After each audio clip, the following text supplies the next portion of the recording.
yang mana Allah masih memberikan kita kesehatan dan kesempatan sampai hari ini kita masih diberikan kekuatan, dan alhamdulillah hari ini takdir Allah kita bertemu.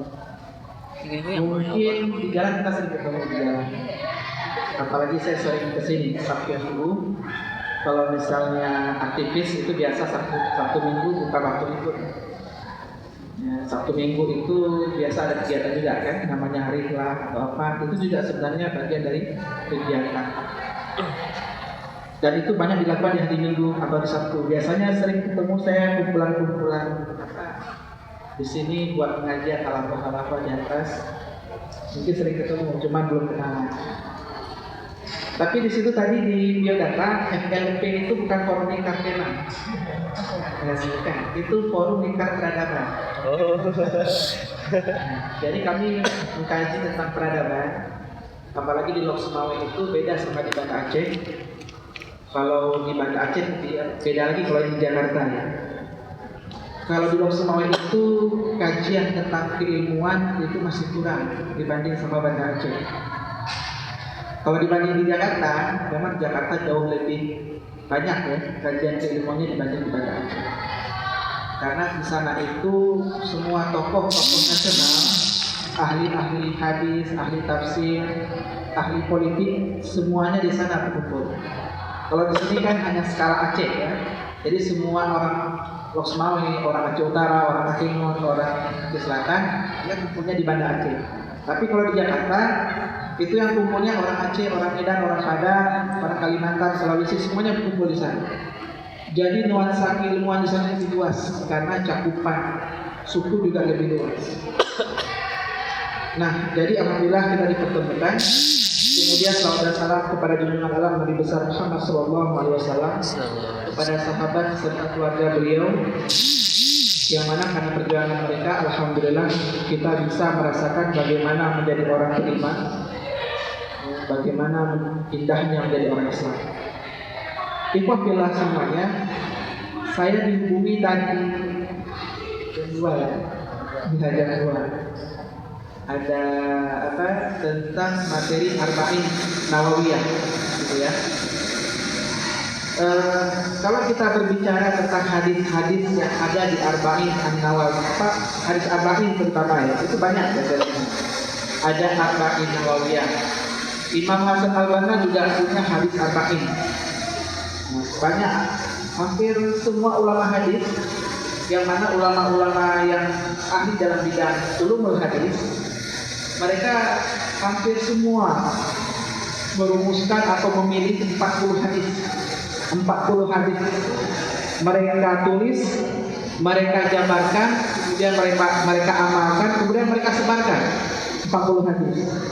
Karena ada satu riwayat dari Rasulullah SAW, barang siapa yang belajar 40 hadis, mengamalkannya, kemudian menyebar luasnya, sehingga amalan-amalan itu dikerjakan oleh orang lain, maka tidak ada jaminan kecuali jaminan tempat yang penuh kasih sayang, yaitu surga jannah benar.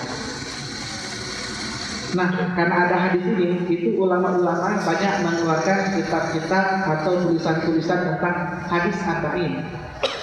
Ya, jadi dari semua hadis arba'in yang banyak ditulis oleh para ulama, yang paling terkenal adalah hadis arba'in Nawawiyah, Imam An-Nawawi, yang meninggal tahun 699 Hijriah. Nah, beliau ini ya hidup sezaman sama Ibnu Taimiyah juga, dan beliau dari segi mazhab juga banyak berkiblat kepada Imam Asy-Syafi'i.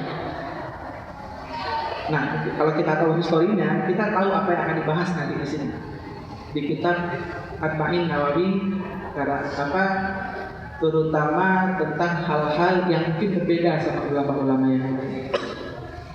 Tapi ikhwatillah, kenapa hadis Arba'in Nawawiyah itu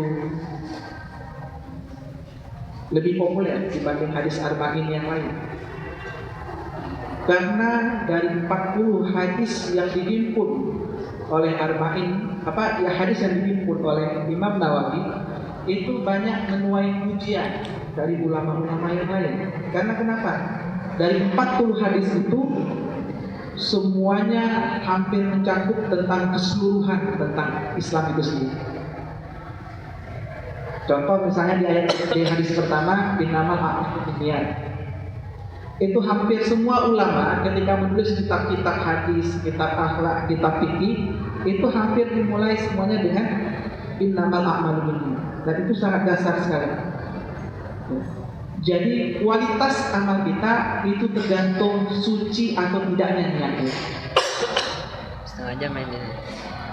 Mungkin ada yang dikaji dulu kan, ada seorang muhajir, ya, ada seorang muhajirin itu berhijrah ke Madinah, dari Mekah ke Madinah, itu ramai yang hijrah. Dan dari yang hijrah itu niatnya macam-macam. Ada niatnya saya hijrah karena Allah yang suruh, karena Rasulullah yang suruh. Tapi ada seorang laki-laki yang berhijrah itu karena dia dengar, ya, di sana itu ada seorang perempuan cantik di Madinah. Seorang perempuan cantik, jadi dia berhijrah ke Madinah itu bukan karena perintah Nabi, tapi karena ada yang dia cari di sana. Nah, sampai Rasulullah dijuluki, ya, nama perempuannya itu Ummu Qais. Sampai gara-gara dia berniat seperti itu dan niatnya itu diketahui oleh yang lain, sampai dia digelar sebagai Muhajir Ummu Qais, orang yang berhijrah untuk mendapat cintanya Ummu Qais. Nah, jadi kualitas niat itu bisa membedakan kualitas amalan. Ya, jadi kalau kita sama-sama sholat, itu pahalanya belum tentu sama. Satu baris kita hadir di pengajian, itu pahalanya juga berbeda-beda, tergantung kesucian niat itu. Nah, begitu. Allahu a'lam bishawab. Jadi itulah alasan kenapa Arba'in Nawawi itu lebih banyak dipilih oleh para pelajar Islam untuk dikaji dibanding kitab Arba'in yang lain. Nah, kita sekarang ini katanya membahas hadis kelima, ya. Hadis kelima itu hadis tentang yang apa, ya?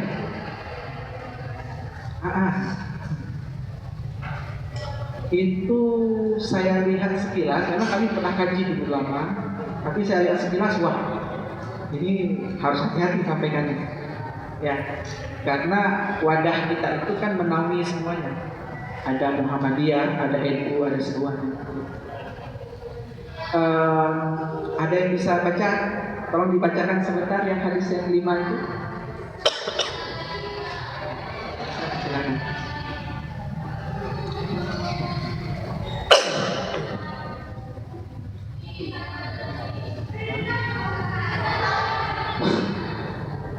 An ummil mu'minin ummi Abdillah Aisyah radhiyallahu anha qala Rasulullah sallallahu alaihi wasallam man ahdatsa fi amrina hadza ma laysa minhu fa huwa raddu. Rawahul Bukhari wa Muslim. Wa fi riwayatil Muslim man amila amala laysa alaihi amruna fa huwa raddu. Ummul Mukminin Ummu Abdillah Aisyah radhiyallahu anha berkata, Rasulullah sallallahu alaihi wasallam telah bersabda, barang siapa yang membuat-buat hal baru dalam urusan ibadah yang tidak ada dasar hukumnya, maka ia tertolak. Hadis riwayat Bukhari dan Muslim. Dalam hadis riwayat Muslim, Rasulullah bersabda, barang siapa melakukan amalan yang tidak didasari perintah kami, maka ia tertolak.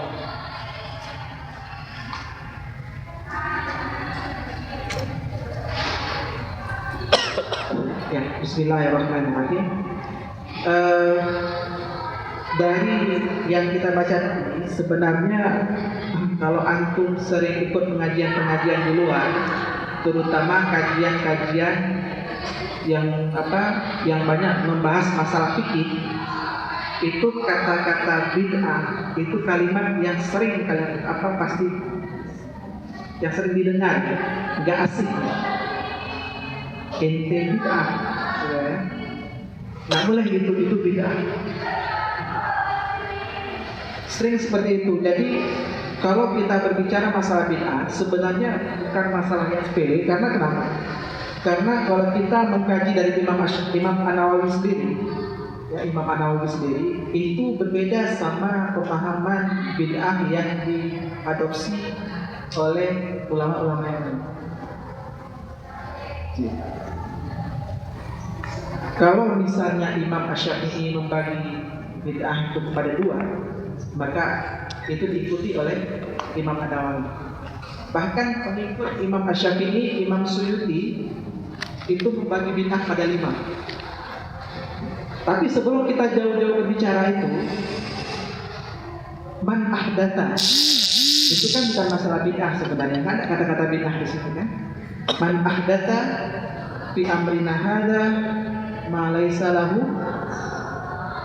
ma laysa minhu fahuwa raddu. Barang siapa yang mengahdath, melakukan hal baru atau mencetuskan hal baru yang tidak ada dasarnya dalam urusan kami, fahuwa raddu, maka dia tertolak, tidak dihitung pahala.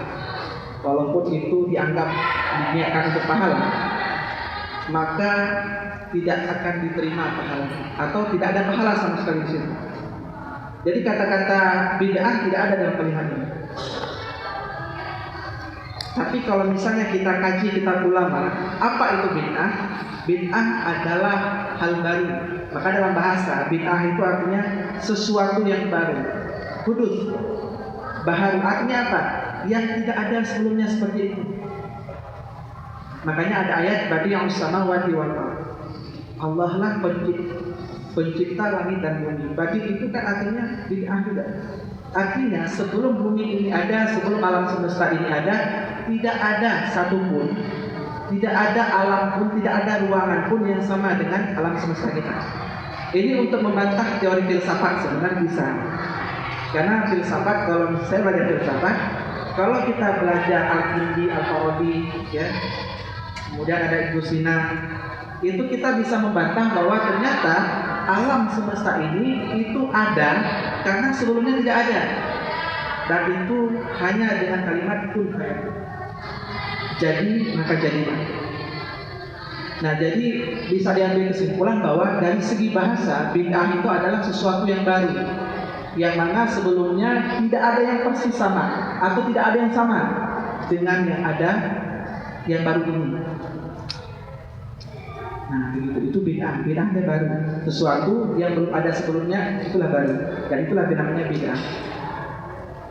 Baju kita ini bid'ah karena ada baju saya seperti ini sebelumnya.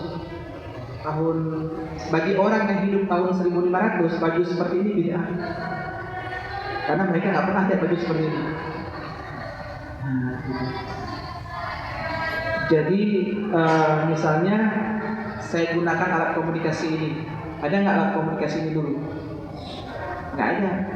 Dulu hati sebesar itu juga beda. Artinya baru, sesuatu yang baru. Dulu tidak ada yang sama. Nah, Allahu a'lam bishawab. Jadi itu sebenarnya dari segi bahasa. Makanya Imam An-Nawawi mengutip 2 hadis di situ. Bukan 1 hadis ya, 2 hadis. Pertama riwayat Bukhari Muslim, yang kedua riwayat Muslim. Dan dua-duanya beda sebenarnya. Kalau hadis pertama itu man ahdatha, barang siapa yang berbuat hal baru, itu nggak mesti perbuatan, perkataan juga bisa. Perkataan bisa, perbuatan yang baru bisa, itu dikatakan bid'ah.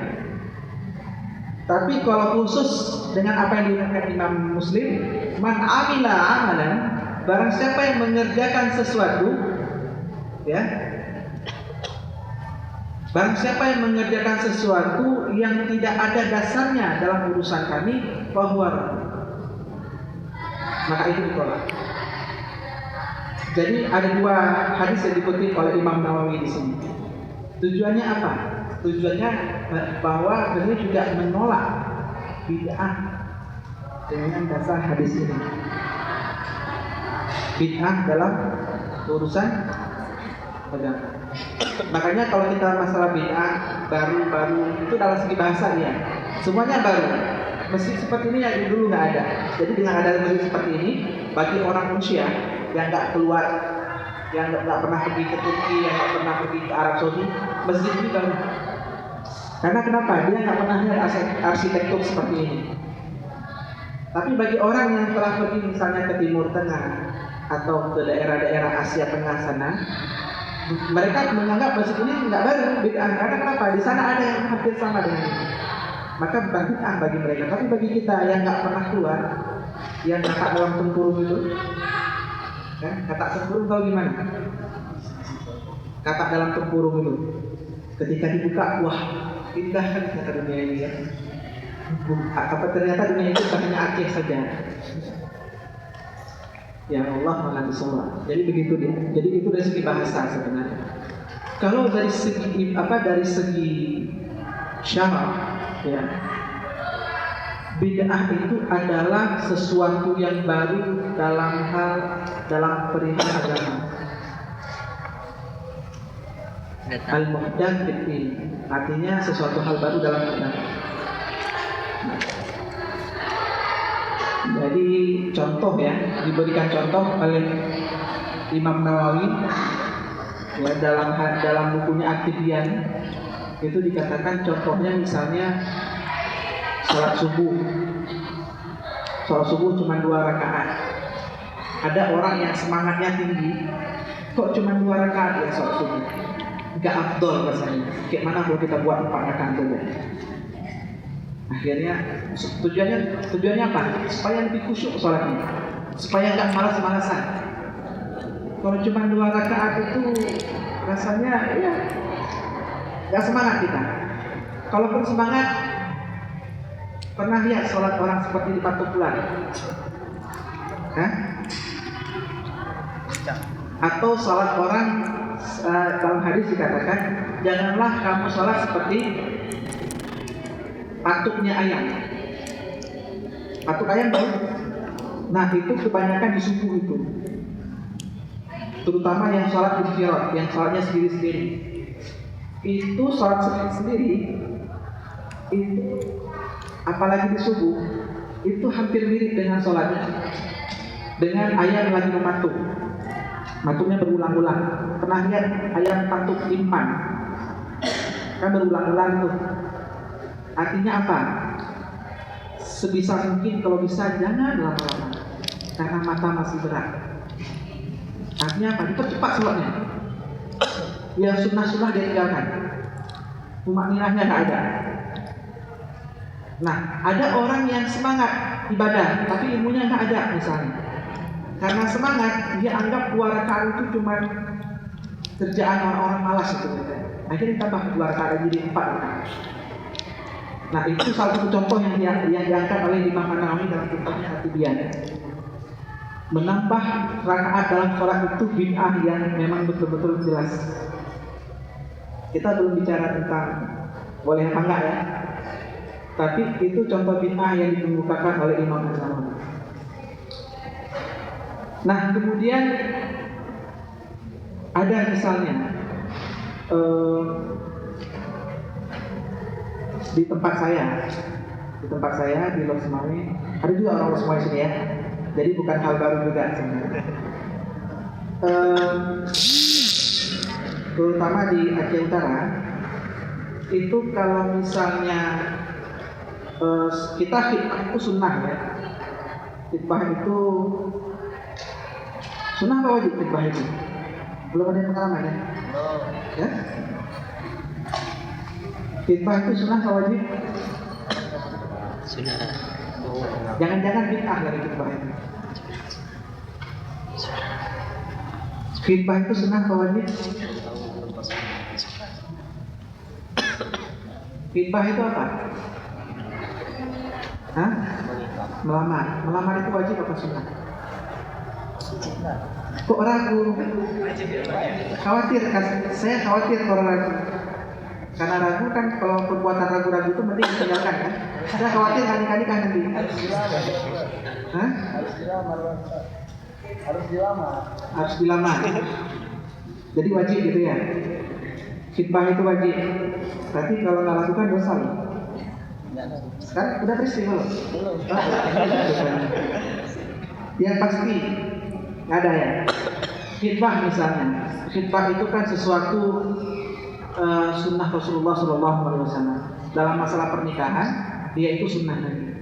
Artinya disitulah kita mengenal keluarga pasangan dan sebagainya. Jadi di situ ada adat, ya, yang mana adat itu sekarang ini sudah menjadi bagian dari pemahaman masyarakat dan itu dianggap sebagai kalau nggak dilakukan itu berarti tidak afdol atau tidak ada berkah di situ.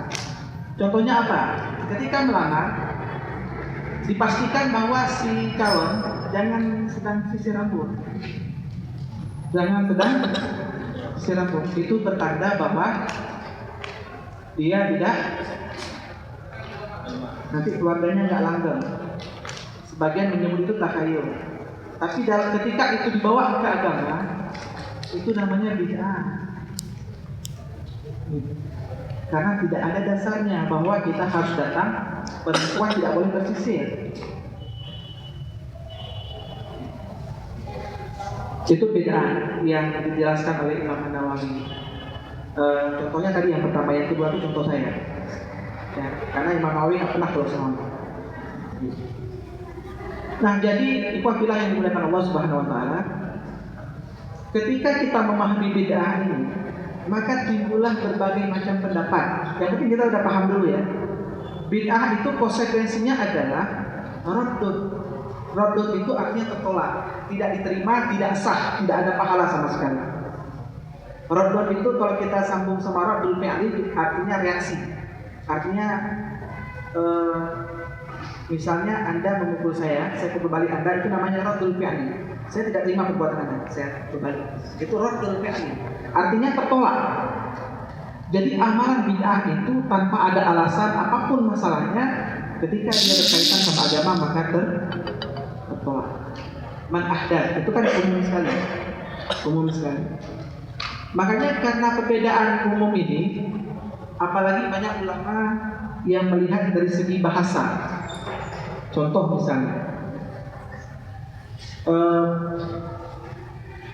saya ada baca beberapa pendapat ulama itu, ada yang bisa bahasa Arab di sini. Coba baca kitab-kitab ulama fikih itu, ada contoh-contoh yang agak lucu. Kan? Contoh misalnya, dulu naik unta, sekarang naik mobil, itu bid'ah. Nah, bid'ah ini bid'ah hasanah. Nah, ada misalnya dulu perempuan itu rambutnya panjang, sekarang pendek. Itu juga bid'ah, tapi bid'ah hasanah sesuai dengan kondisi. Dulu Quran itu tidak satu buku, tidak satu kitab, tapi Quran itu dulu pelepah kurma. Tapi kemudian dibukukan, itu juga bid'ah. Nah, saya sekarangnya saya ingin paparkan aja ya. Kalau Imam Suyuti itu ada 5 bid'ah. Hukum bid'ah itu ada 5. Bid'ah wajib, bid'ah sunnah, bid'ah makruh, bid'ah haram dengan bid'ah mubah. Itu 5. Tapi kalau misalnya antum baca kitab Al-Muwafaqat karangan Imam Asy-Syafi'i, itu bid'ah cuma dari 2. Cuma dari 2. Bid'ah dalam agama dan bid'ah dalam perkara di luar agama. Kalau bid'ah dalam perkara agama itu tetap dikatakan haram. Contoh misalnya seperti tadi, sholat subuh dibuat 2 rakaat. Atau misalnya dikurangi. Sholat zuhur kan capek siang. Capek siang 4 rakaat kan? Capek nggak? Kalian nggak kerja kan? Kalau orang kerja, orang kantor capek itu, ya kan? Apalagi habis makan, udah kenyang, tidur. Kalau kata orang tua tuh kayak ular sawah, ya. Habis makan langsung tidur, nggak bisa bangun lagi, karena udah berat perutnya. Gitu. Akhirnya kata 4 rakaat dikurang 2 rakaat. Itu juga perkara bid'ah. Artinya mengurang menambah yang tidak ada dasarnya dalam agama, itu juga bagian dari bid'ah. Jadi kalau kita berbicara masalah bid'ah dalam agama itu memang sama sekali nggak boleh. Karena kenapa? Hukum dasar itu menurut Imam Syafi'i ya. Hukum dasar masalah ibadah itu adalah ittiba. Hukum dasar ibadah itu kita niru, bukan buat sendiri. Hukum dasar ibadah itu ittiba, kita niru, bukan buat sendiri. Buat sendiri itu bahasa Arabnya ibtida. Jadi ittiba dengan ibtida. Ittiba itu adalah kita ikut. Dalam perkara agama, kata Imam Syafi'i, kita harus ada dasar. Ketika tidak ada dasar, tertolak. Beliau mengutip hadis-hadis, barang siapa yang melestarikan bid'ah dalam kehidupannya, maka di akhirat dia akan bangkit, wajahnya seperti anjing dan betina. Tegas sekali itu Imam Syafi'i. Beliau mazhab Imam Malik. Itu tegas. Dikat nggak boleh. Tapi kalau misalnya masalah-masalah keduniaan, ya, misalnya masalah-masalah keduniaan, masalah misalnya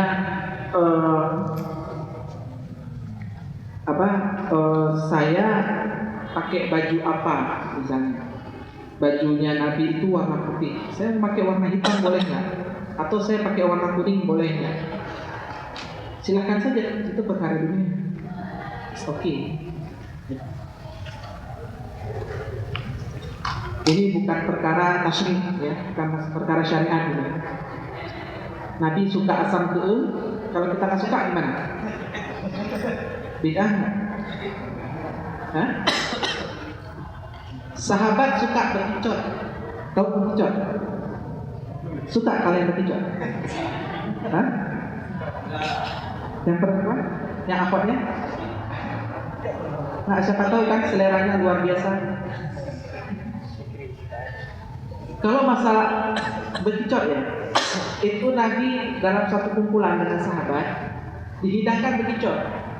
Nah, kemudian sebelum makan itu Rasulullah katakan kulu bismillah, bacalah dengan bismillah. Kemudian sahabat makan semua, tapi Nabi nggak makan. Berarti para sahabat buat bid'ah karena melakukan apa yang tidak dilakukan Nabi. Ini selera. Kalau dalam masalah selera keduniaan, nggak apa-apa kita berbeda. Itu kata Imam Syafi'i. Dan ini bukan perkara yang dilarang.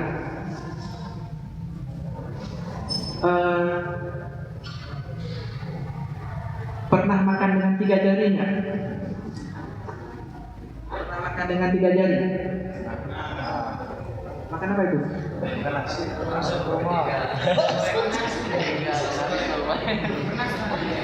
Hah? Nasi. Nabi makan dengan 3 jari. Kita makan dengan 5 jari. Sekarang ada yang begini makannya.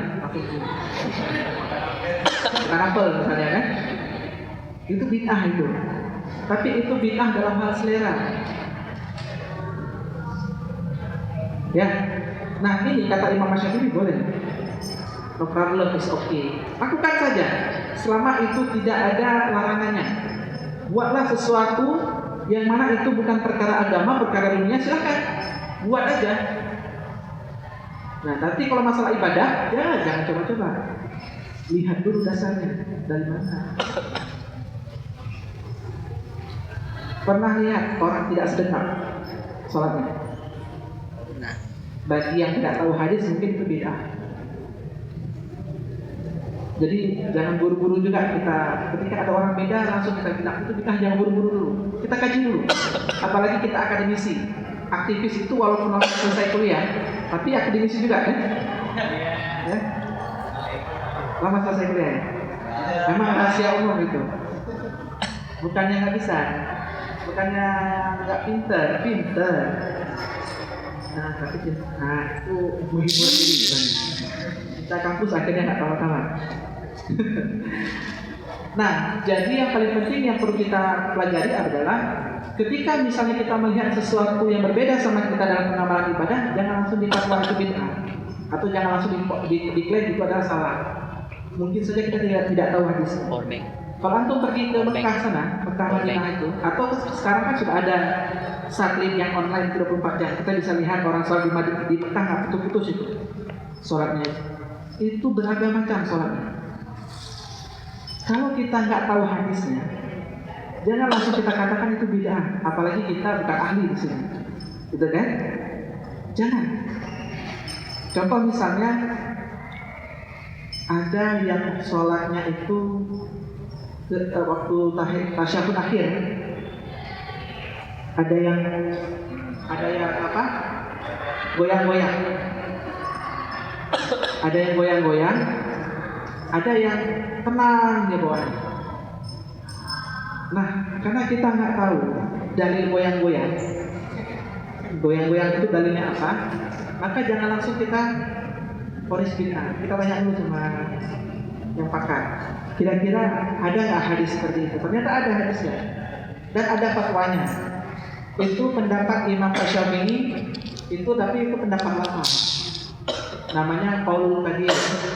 Kalau dalam bahasa Arab itu, kalau misalnya dalam fikih, Imam Syafi'i itu pernah berapa kali merevisi fatwanya. Pertama beliau begini, habis itu ada yang begini. Ketika beliau sudah di Baghdad dan ketika beliau sudah di Mesir itu begini. Ketika masih di Baghdad begini. Tapi ketika di Mesir beliau berubah cuma begini. Nah, ada orang yang nggak baca qaulul qadimnya, nggak baca pendapat Imam Syafi'i yang baru, dia baca yang lama begini. Boleh nggak? Boleh, karena ada hadisnya. Nah, kalau dia punya dasar, maka itu bukan bid'ah. Tapi ketika tidak punya dasar, maka itu adalah bid'ah. Itu kata Imam Syafi'i. Saya cuma dua aja saya kasih pendapat, karena banyak kubu-kubu sebenarnya. Jadi dua kubu yang saya angkat, karena dua kubu ini yang paling sering bertikai. Pendapat Imam As-Suyuti itu ada 5. Pertama, bid'ah wajib. Contoh bid'ah wajib itu apa contohnya menurut beliau? Jadi menurut beliau bid'ah itu tidak semuanya dhalalah, tapi ada yang wajib. Wajib kita melakukan bid'ah. Apa wajib melakukan bid'ah itu? Pembukuan Al-Quran katanya. Al-Quran itu dibukukan, itu bid'ah wajib. Bid'ah tidak ada contohnya, tapi wajib dikerjakan, kata Imam As-Suyuti. Kemudian yang kedua adalah pembukuan hadis. Contohnya, hadis dibukukan pada masa Umar bin Abdul Aziz oleh Imam Az-Zuhri. Itu dianggap bid'ah, tapi bid'ahnya wajib, bukan bid'ah yang dilarang, tapi bid'ah wajib. Itu yang pertama. Yang kedua, ada bid'ah sunnah. Bid'ah sunnah itu apa? Bid'ah sunnah. Bid'ah sunnah apa contoh? Udah pernah belajar tentang ini? Antum misalnya begini loh.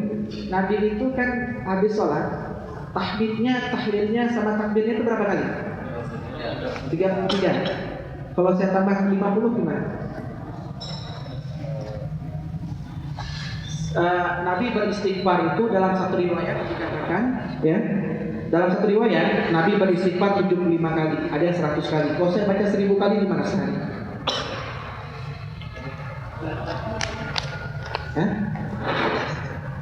Padahal ada kan zikran katsiran dalam Al-Quran itu, berbanyak zikir. Ada yang memahami bahwa berbanyak zikir itu batasnya 33 kali seperti batasnya Nabi, nggak boleh lebih. Tapi ada yang mengatakan silakan lebih. Nabi cuma mencontohkan 33 kali. Nah, bagi Imam As-Suyuti ini namanya bid'ah sunnah. Kita takbir setelah sholat kita 33 kali, maka boleh kita lakukan, dan itu dianjurkan, dapat pahala. Kayak zikir bersama juga. Itu bagi pengikut Imam Syafi'i itu bid'ah sunnah. Memang Nabi nggak pernah dulu zikir bareng-bareng, tapi karena mereka berpikir bahwa zikir itu suatu hal yang bagus, dan itu juga beberapa kali Nabi lakukan, akhirnya mereka buat. Nah, itu bid'ah sunnah. Tapi satu kali Rasulullah lakukan, tapi mereka ini berkali-kali. Contoh misalnya sholat tarawih, katanya sholat tarawih Nabi kan sholatnya sendiri-sendiri. Tapi pada masa Umar bin Khattab itu dijamaahkan. Itu bagi Imam Suyuti itu bid'ah sunnah. Bid'ah yang itu bid'ah yang kedua. Bid'ah yang ketiga itu bid'ah haram. Apa itu bid'ah haram? Bid'ah haram itu bagi Imam Suyuti adalah seperti tadi contohnya. Sama dikutip juga oleh Imam Asyuti bahwa menambah rakaat salat fardu, mengurangi rakaat salat fardu itu bid'ah haram. Bid'ah mubah itu apa? Yang ketiga sudah jelas ya, yang ketiga. Yang keempat itu bid'ah mubah. Bid'ah mubah itu apa? Naik mobil, dulu unta sekarang mobil. Dulu mesinnya nggak pakai keramik, sekarang pakai keramik. Dulu kalau orang sholat itu bukan di atas sajadah, orang sholat di atas tanah. Tuh di luar. Antum kalau baca Bukit Apiki itu bahkan tidak ada alas untuk sholat. Sahabat-sahabat dulu langsung sholat di atas tanah. Ini kena tanah. Ketika selesai sholat, ininya ada tanahnya. Makanya ada hadis, semua bumi ini itu adalah masjid kecuali dua, tempat pemandian dan tempat buang kotoran. Jadi kita bisa sholat di tangga masjid, bisa sholat di luar di atas rumput, tanpa sajadah pun tidak apa-apa sebenarnya. Nah, tapi kalau bagi Imam Asyuti, ketika kita pakai keramik sholatnya, yaitu bid'ah mubah, boleh lah. Pakai sajadah seperti ini panjang di luar, boleh lah, tidak apa-apa. Bid'ah makruh. Bid'ah makruh itu tahu? Bid'ah makruh. Bid'ah makruh itu contohnya begini. Menikah, saya melihat menikah itu ada yang terkejut tadi. Masa kita mau nikah ya? Maaf ya kalau menyinggung, kena lagi ya. Tapi itu sering dikaji mana kita. Tapi diangkat masalah nikah juga diangkat oleh Imam Asyuti ketika menjelaskan masalah bid'ah makruh. Bid'ah makruh itu adalah contohnya kita menikah itu kan karena sakinah mawaddah warahmah. Tapi ketika kita nikah tujuannya untuk apa? Setelah nikah kita membanggakan persetubuhan. Tujuan nikah adalah membanggakan persetubuhan. Itu juga bagian dari bid'ah makruh. Karena tujuan nikah itu adalah sebenarnya adalah untuk macam-macam ya, untuk mempunyai keturunan, untuk menciptakan keluarga sakinah mawaddah warahmah. Tapi kalau ada orang yang niatnya lain daripada itu, misalnya untuk persetubuhan, itu bid'ah makruh tujuannya. Jadi begitu. Nah, kalau kita berbicara tentang hal ini, ya, kan ada dua pendapat tuh. Pendapat Imam Asy-Syafi'i, pendapat Imam Asy-Syafi'i sama pendapat Imam Asyuti. Pertanyaannya adalah bagaimana kita menyikapi dua pendapat berbeda ini? Kalau antum berpegang dengan pendapat Imam Asy-Syafi'i, hidup di Aceh, antum nggak bisa hidup di sini. Antum pasti banyak mengklaim ini bidah semua. Tapi kalau antum pakai pendapat Imam Suyuti, duduk di Arab Saudi sana, antum akan nggak nyaman ibadahnya. Contoh misalnya ya, ada orang Aceh yang pergi haji ke Mekah. Beliau mungkin berpendapat kepada Imam Dayah, guru-guru Dayah, bahwa bid'ah itu ada dolalah, ada hasanah. Nah, ketika beliau ke sana, antum ada tahu nggak fadilah kita salat di Masjidil Haram sama Masjid Nabawi, Masjidil Haram sama Masjidil Aqsa? Kalau Masjidil Haram itu 100.000 kali ya. Keutamaan salat di Masjidil Haram itu 100.000 kali lipat daripada masjid-masjid di luar. Kalau di Masjid Nabawi itu 700.000 kali lipat pahalanya dibanding sama masjid-masjid yang lain. Jadi ketika terjadi sholat subuh misalnya, ketika terjadi sholat subuh, orang Aceh ini nggak mau dia sholat subuh. Kenapa? Imamnya sholat nggak pakai kunut. Akhirnya dia sholat di hotel, sholat sendiri dia.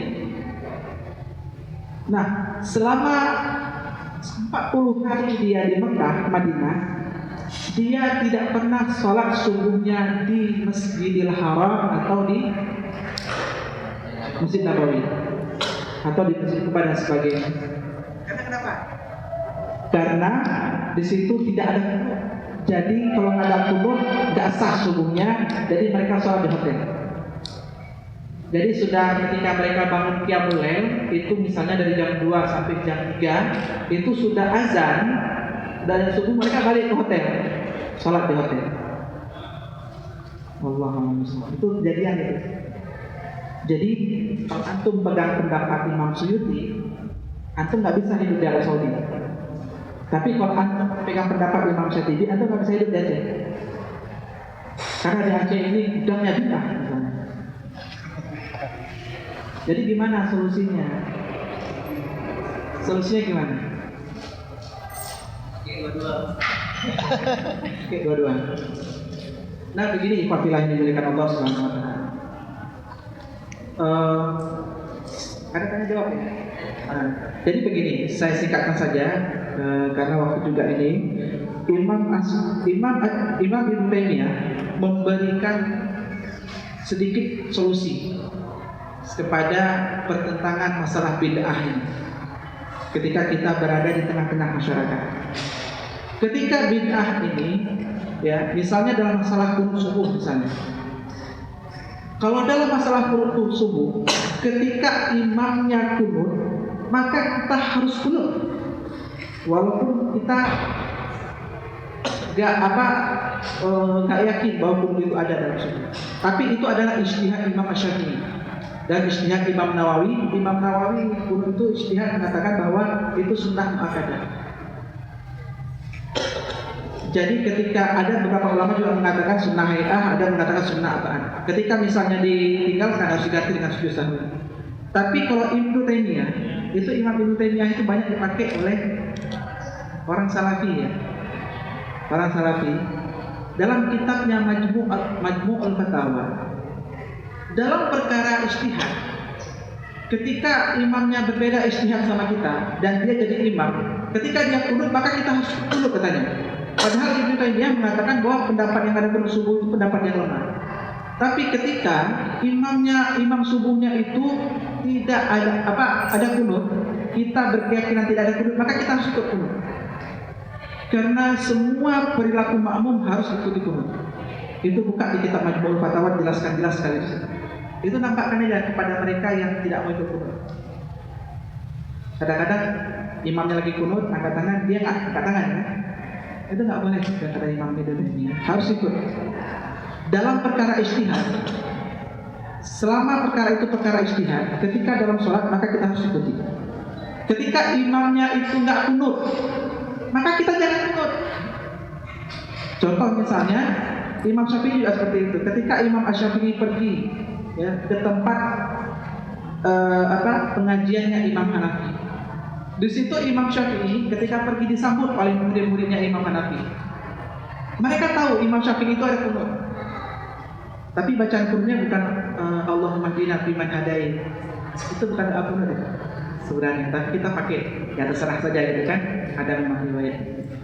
Ketika sampai Imam Syafi'i di tempat pengajian Imam Hanafi, Imam Hanafi sudah meninggal. Itu semua murid-murid Imam Hanafi udah ketakutan. Waduh, ini beliau syekh datang. Pasti kunutnya, subuhnya ada kunut. Udah, semua murid-murid Imam Hanafi hafal kunut waktu itu. Buru-buru malam hafal kunut sampai bisa paginya. Nah, ketika pagi naik Imam Syafi'i jadi imam sholat subuh. Ketika dia sholat subuh ternyata dia tidak kunut. Kemudian ditanya oleh muridnya, oleh pengajiannya Imam Hanafi, wahai syekh, bukankah kamu berpendapat bahwa subuh itu harus ada kunut dan sebagainya? Dikatakan oleh Imam Asy-Syafi'i, ini perkara ijtihad. Saya menghormati guru saya Imam Hanafi. Jadi bagi Imam Asy-Syafi'i, Imam Hanafi itu adalah gurunya. Jadi Imam Syafi'i tidak kunut subuh itu. Padahal semua murid Imam Hanafi sudah siap-siap dengan doa kunut. Kalau dibaca kunut mereka tahu bacanya apa. Ya begitu. Jadi itu sikapnya. Selama itu perkara ijtihad maka kita nggak boleh tentangkan dan kita harus ikut. Jadi begitu ya. Silakan kalau ada pertanyaan mungkin bisa kita.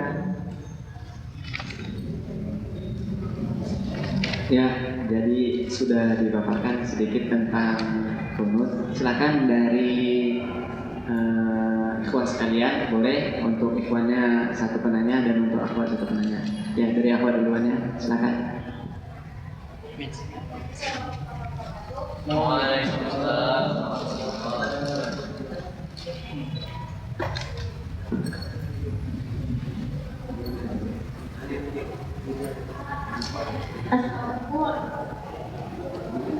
Assalamualaikum warahmatullahi wabarakatuh. Saya ingin bertanya Ustaz kan, yang masalah sholat tadi.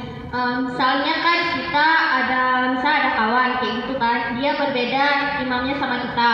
Pas mau sholat kita suruh dia jadi imam, sedangkan kita sama dia kan berbeda.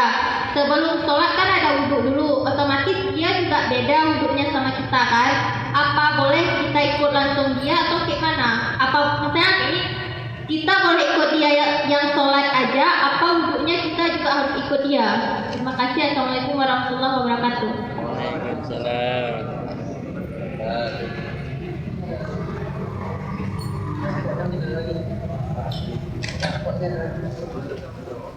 Ya, kita jadi padai ya, maksudnya untuk satu orang ikhwan lagi ya. Tanya.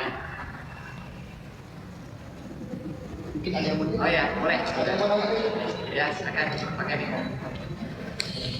Assalamualaikum warahmatullahi wabarakatuh.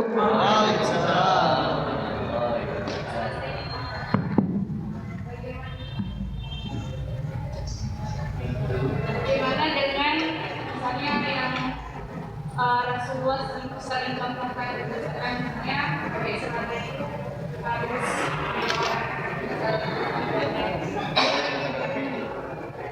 terus kalau misalnya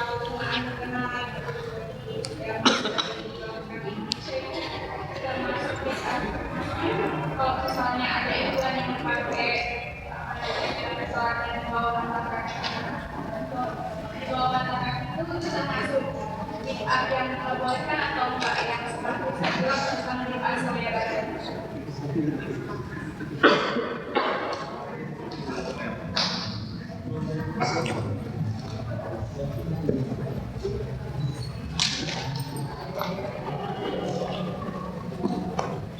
Ya, boleh satu orang penanya lagi dari ikhwannya.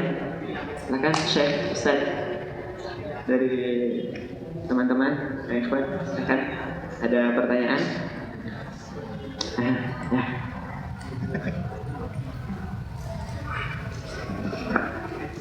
Assalamualaikum warahmatullahi wabarakatuh.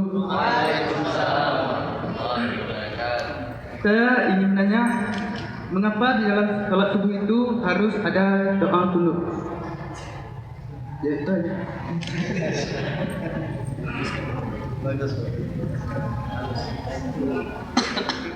Baik, luar biasa ya pertanyaannya, ada 3 Ustaz.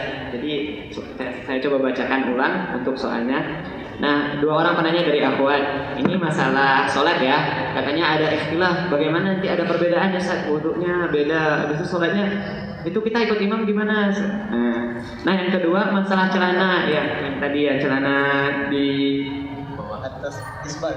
oh isbal maksudnya ya, celana di atas mata kaki ya. Kemudian seperti tersindir saya, aduh gitu ya. Enggak. Selanjutnya masalah penggunaan mukena ya, penggunaan mukena. Kemudian yang terakhir dari Syekh siapa tadi? Dari Syekh siapa? Ya, Akhil Bustami. Nah, beliau bertanya tentang kenapa kita ini harus kunut subuh nih Ustaz gitu. Kalau nggak kunut nggak apa-apa nih. Nah, oke Ustaz. Fadhal Ustaz. Ya, bismillahirrahmanirrahim. Yang pertama, boleh kita ikuti, misalnya kita berbeda dalam segi wudunya kita beda mazhab, kemudian sholatnya kita juga beda mazhab. Ketika dia jadi imam, apakah kita harus ikut juga cara wudunya, begitu ya? Sebenarnya itu hanya berlaku dalam perkara-perkara jama'i. Contoh misalnya kita sholat, ya, kalau wudu kan nggak mesti imam, kita wudu sendiri-sendiri. Dia nggak tahu wudu kita nggak tahu wudu dia gimana. Gitu. Jadi itu bisa sendiri-sendiri karena tidak ada imam. Tapi perkara yang istilahnya perkara itu merupakan perkara amal jama'i. Ya misalnya kalau dalam masalah wudu itu kan Imam Asy-Syafi'i ketika membasuh kepala itu kan biba'adir ru'us, beliau memahami kalimat itu bitaba'id, itu hanya setengah saja. Sampai ke sini ya. Kalau cuma segini saya nggak tahu itu dari mana. Ada ikhwan ini, saya lihat. Saya rasa bukan di sini, saya rasa bukan di sini, di luar. Karena kita tadi kan nggak satu jamaah tadi, jadi kita nggak tahu. Jadi yang Imam Syafi'i itu segini, setengah kepala. Kalau Imam Malik itu memahami biruusikum, faksilul biruusikum itu langsung ke belakang, seluruhnya. Jadi bukan setengah, seluruhnya, jadi sampai ke belakang. Makanya ada orang yang wudunya itu begini langsung ke telinga, gitu kan? Nah, kalau berbeda itu nggak apa-apa, nggak masalah. Dan dalam wudu kita kan nggak ada imam, maka ngapain kita ikuti dia? Tapi imam itu kan hanya ada dalam sholat, maka segala amalan imam kita harus ikuti. Kalau dia kunut kita, kalau nggak kunut kita jangan kunut. Begitu. Dan itulah dicontoh oleh para ulama kita. Jadi tidak ada perbedaan sebenarnya. Jadi kita ini nanti jangan ribut lagi. Kalau orang ribut silakan, tapi kita jangan ribut. Biasa saja ya, karena kita sudah paham itu. Itu yang pertama. Yang kedua tentang isbal. Itu kajian isbal. Tersendiri ya? Ada sendiri. Itu kan karena banjir. Kalau karena banjir biasa ya. Kalau banjir itu sampai ke sini malah. Masalah isbal itu ada berbagai macam hadis. Ada yang mengutuk, ada yang membolehkan. Malah ada hadis yang mengatakan barang siapa yang menurunkan, ini bagi ikhwan ya, barang siapa yang menurunkan pakaian di bawah mata kaki, maka Allah tidak akan mengajak dia nanti berbicara di akhirat. Barang siapa, ada hadis lain, barang siapa yang menurunkan pakaiannya di bawah mata kaki, maka di hari akhirat dia akan merasakan pedihnya api neraka. Itu hadis. Kalau kalian dengar hadis itu langsung harus naik ya. Ya, dipatah segera sebelum dibakar. Nah, gitu. Tapi ada hadis yang lain bahwa pada suatu hari Rasulullah pergi bersegera untuk sholat gerhana. Dilihat oleh Umar bin Khattab itu pakaiannya di bawah mata kaki. Itu sampai selesai sholat gerhana. Itu dilihat pakaian di bawah mata kaki. Itu dilihat saja, nggak ditegur. Kemudian ketika Rasulullah mengatakan celakalah bagi orang yang menurunkan pakaiannya di bawah mata kaki, ada Abu Bakar di situ. Wahai Rasulullah, pakaian saya memang seperti ini, lebih ya ke bawah mata kaki. Apa kata Rasulullah? Anta wa lasta anta. Ada dalam berbagai macam riwayat banyak kalimatnya itu, bukan kamu yang saya maksud. Artinya apa? Abu Bakar pakainya di bawah mata kaki, tapi Rasulullah katakan bukan kamu yang aku maksud. Makanya kalau kita lihat hadis yang lain, ada bunyinya seperti ini. Barang siapa yang menurunkan pakaiannya di bawah mata kaki, itu ada sambungannya rupanya yang hilang. Yang sering orang lewatkan, apa itu? Kuyala, karena sombong. Karena orang Arab itu, orang kaya-kayanya itu kayak orang Eropa nikah. Tahu orang Eropa nikah yang perempuannya gimana? Pakai gaun, itu pakaiannya sampai ke belakang. Itu orang kaya itu dulu. Tanda-tanda orang kaya pada masa orang Quraisy dulu adalah pakaiannya di bawah mata kaki. Kalau dia jalan, tempat dia lewat itu bersih semua, disapu dengan pakaiannya. Dan mereka sombong. Oh, saya kaya. Pakaiannya dilebihkan gitu. Nah, ini tidak boleh memang. Nah, ini ulama juga berbeda pendapat, tapi saya lebih kuat pendapat yang dikatakan oleh Syekh Yusuf Al-Qaradawi yang mengatakan bahwa Abu Bakar ternyata tidak disalahkan. Maka Rasulullah mengatakan, bukan kamu yang aku maksud. Artinya apa? Abu Bakar tak sombong. Kita mau di atas mata kaki, mau di bawah mata kaki, bukan orang kaya kita. Betul nggak? Kita melihat orang kaya itu dari celananya apa enggak? Kalau dulu itu memang dari celana dilihat. Sekarang kalau kalian pergi ke Eropa sana, ya itu ada di majalah Times itu, ada orang kaya yang stres. Orang kaya stres, dia bisa beli pesawat, dia bisa beli rumah, dia bisa beli pulau malah. Semua dia bisa beli. Saking dia stres akhirnya, apa yang bisa dia beli lagi? Terakhir dia stres, dia nggak tahu tujuan hidupnya apa, akhirnya dia jadi gembel. Dia suka pergi ke gunung-gunung, pakaiannya sobek-sobek, kumal kayak gelandangan. Kalau di sini kalian lihat orang yang bolong-bolong pakaiannya itu memang gelandangan betul. Tapi kalau di sana belum tentu. Kalau di sini memang gelandangan itu, ada lain. Di sana belum tentu. Kalau kita lihat kantongnya itu travel check dolar. Cek mau berapa? 100.000 dolar ada semua, langsung dicairkan bisa. Tapi pakaiannya itu di atas mata kaki. Orang kaya pakaian di atas mata kaki, bolong-bolong lagi. Jadi itu budaya sebenarnya. Dalam artian bahwa yang dikritik oleh Nabi adalah orang yang menurunkan pakaian di bawah mata kaki karena ada perasaan sombong, ingin menampakkan kekayaannya, ingin menampakkan bahwa dia suku-suku yang besar. Maka itu dikutuk oleh Nabi, dan dia akan berada di neraka yang paling rendah nanti di akhirat. Jadi kalau kita naikkan atau kita turunkan, itu bukan perkara bid'ah sebenarnya. Karena bid'ah itu kenapa? Karena dulu ada Abu Bakar ada melakukannya, Umar pernah melihat, Rasulullah juga pernah menurunkannya berkali-kali. Tapi biasa saja. Tapi ulama sepakat ya, ulama sepakat yang di atas mata kaki itu berarti sunnah, dapat pahala. Jadi yang udah menaikkan mata kaki ya silakan saja, dapat pahala katanya. Itu sepakat ulama. Tapi ulama berbeda pendapat ketika pakaian itu diturunkan di bawah mata kaki. Dan dua-duanya pernah terjadi. Kalau dua-duanya pernah terjadi punya dasar, berarti itu bukan perkara bid'ah. Itu perkara pilihan. Mana bagi kamu pendapat yang paling kuat? Kalau saya sih lebih cenderung lihat saja saya jalan, ada nggak pakaian saya di bawah mata kaki? Kalau ada, berarti saya punya pendapat yang membolehkan. Jadi kalau besok kalian angkat kaki juga, angkat pakaian di atas mata kaki, tapi tujuannya sombong, anak soleh nih, naikkan di atas mata kaki, itu juga sombong, itu juga dikutuk gitu. Walaupun pakaian di atas mata kaki. Ada yang mempromosikan ini. Yang paling penting adalah sombongnya itu loh. Karena sombong itu cuma Allah yang punya hak, kita nggak punya. Karena kita kosong, hamba. Jadi yang paling penting di kata-kata punyalah itu dalam hadis itu sombong seperti itu. Yang ketiga ini ya. Susah ngeditnya kira-kira kau. Enggak, sebenarnya begini, kalau masalah harus kunut, saya berbeda memang. Ada yang mengatakan kunut itu harus, ada yang mengatakan tidak ada kunut. Tapi kejadian ini singkatnya, nanti antum bisa baca di kitab, beberapa kitab fikih. Dulu pada zaman Rasulullah ada satu orang yang pura-pura masuk Islam.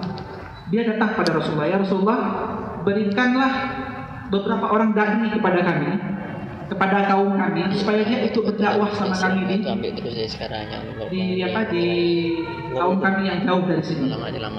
Nah akhirnya Rasulullah dalam beberapa riwayat memberikan 70 orang hafiz, 70 orang hafiz untuk menyertai orang-orang ini dibawa ke sana, dibawa ke kaumnya untuk berdakwah. Ternyata di tengah jalan 70 orang ini dibunuh semuanya dengan sadis, disiksa, dibunuh semuanya. Nah Rasulullah marah, kok sampai-sampainya sahabat saya dibuat seperti itu, saya dibohongi, kemudian sahabat saya dibantai.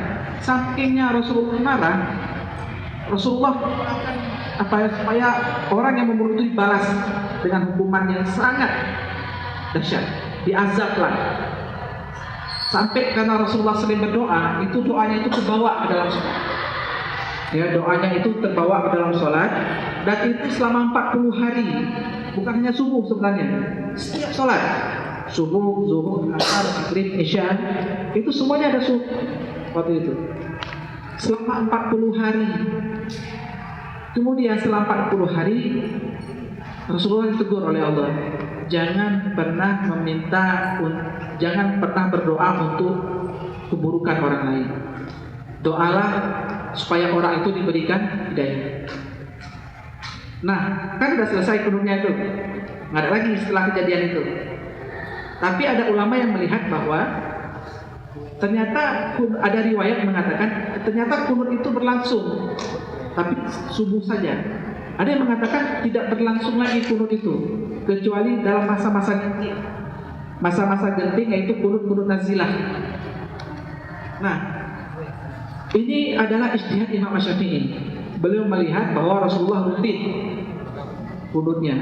Ada riwayat dan itu dipegang oleh Imam Syafi'i, Imam Nawawi, Ibnu Hajar, Imam Asy'uti juga begitu.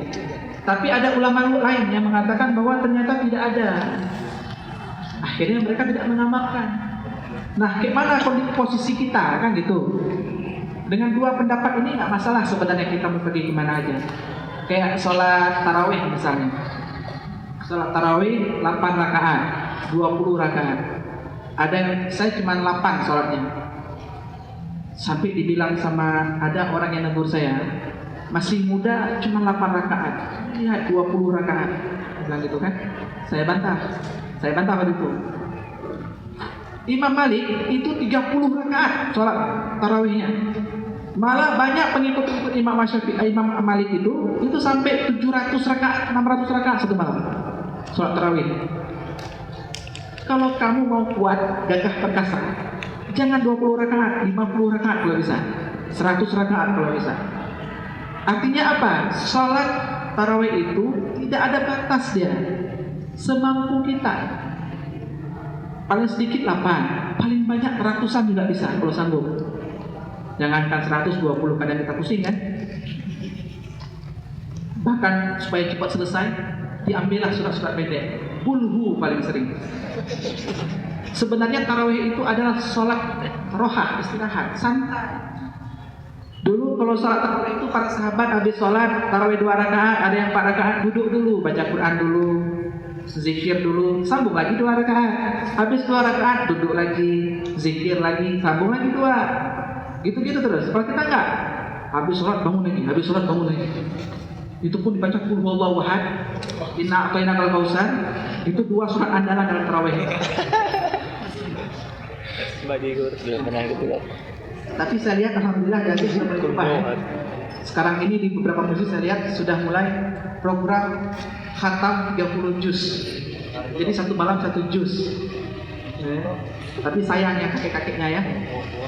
Itulah saya nggak tahu juga. Karena Rasulullah juga pernah menegur. Rasulullah juga pernah sholat, bacaannya ramah. Ketika beliau mendengar ada anak-anak menangis di belakang, anak-anak menangis karena melihat orang tuanya sholat, nggak open sama dia. Akhirnya Rasulullah mempercepat sholatnya. Ya, beliau tidak panjang-panjang baca ayat Qur'annya. Nah, setelah itu Rasulullah melihat ke belakang, oh ternyata orang tuanya ikut sholat. Makanya Rasulullah percepat sholatnya supaya jangan lama nangis anaknya. Artinya apa? Ya, program 30 juz boleh, tapi lihat juga siapa makmumnya. Kalau misalnya pergi ke Ule Karim itu ada musola kaki jompo itu ada. Jangan pernah bawa program 30 juz ke sana. Kalau misalnya di sini boleh, kita kaki masih kuat kan? Ya, jalan kaki kadang ke kampus kan? Kadang. Kadang di mobil ya.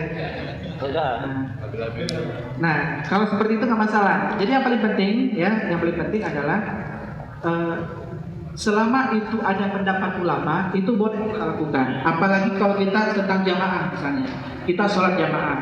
Ketika imam kunut maka kita harus ikut kunut. Tapi kalau imam nggak kunut maka kita jangan kunut. Itu aja intinya. Para ulama melakukan itu semua, mereka tidak ada masalah. Kenapa kita masalah? Allahu a'lam bishawab. Jadi 1, 2, 3. Ada yang lain yang terlewat kan? Pas ya. Allahu a'lam bishawab. Syukran kathiran ila ustadzina, jazakumullah khairal jazaa. Ya, terima kasih kita ucapkan kepada ustadz kita. Kemudian tadi dari itu ada durmas gitu Bang ya.